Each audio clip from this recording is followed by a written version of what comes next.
Senior সাংবাদিক মাসুদ কামাল এরপর একটা ফেসবুক স্ট্যাটাস দিয়েছেন, আমি কোট আনকোট করেই বলি, লিখেছেন যে এভরিথিং নিয়ে কোশ্চেন মার্ক করে একজন সরকারি কর্মচারী এই ভাষায় কথা বলতে পারেন নাকি এটাও সেই এভরিথিং আর সংস্কারের মধ্যেই পড়ে? আচ্ছা, স্বৈরাচারী ফ্যাসিস্ট সরকার তো বিদায় হয়েছে, আসলেই হয়েছে কি?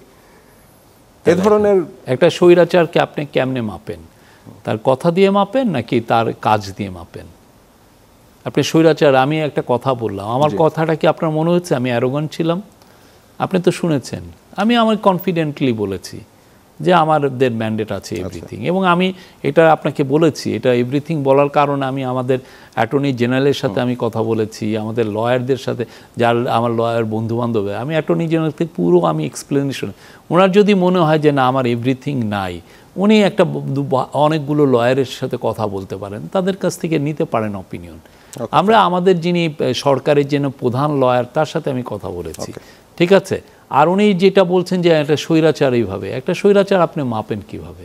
স্বৈরাচার তার কাজ দিয়ে মাপেন। সে মানুষের মুখ বন্ধ করে ফেলে, সে মানুষের যে তাকে ক্রিটিসাইজ করে তাকে গুম করে, তাকে খুন করে। বাংলাদেশের শেখ হাসিনার আমলে আপনার বিএনপি, জামাত, এদের 50-60 লক্ষ লোককে আপনি ফেক কেস দিয়ে দিয়েছেন, তাদের জীবনটা হেল করে দিয়েছেন।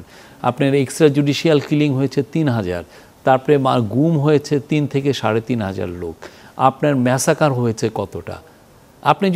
আপনি যখন একটা সিনিয়র সাংবাদিক, আপনি যখন একজন অ্যানালজি টানবেন, আপনার তো সাবস্টেন্স থাকতে হবে। আপনি আমার একটা কথা, এবং ওই কথায় আমি কনফিডেন্ট ছিলাম, সেটাকে দেখে আপনি উত্তেজিত হয়ে একটা পোস্ট দিয়ে দিলেন। আপনি পুরো গভর্নমেন্টকে আপনি বলছেন যে, বা আমাকে বলছেন স্বৈরাচার, এটা কেমন না? তার মানে যৌক্তিক নয়।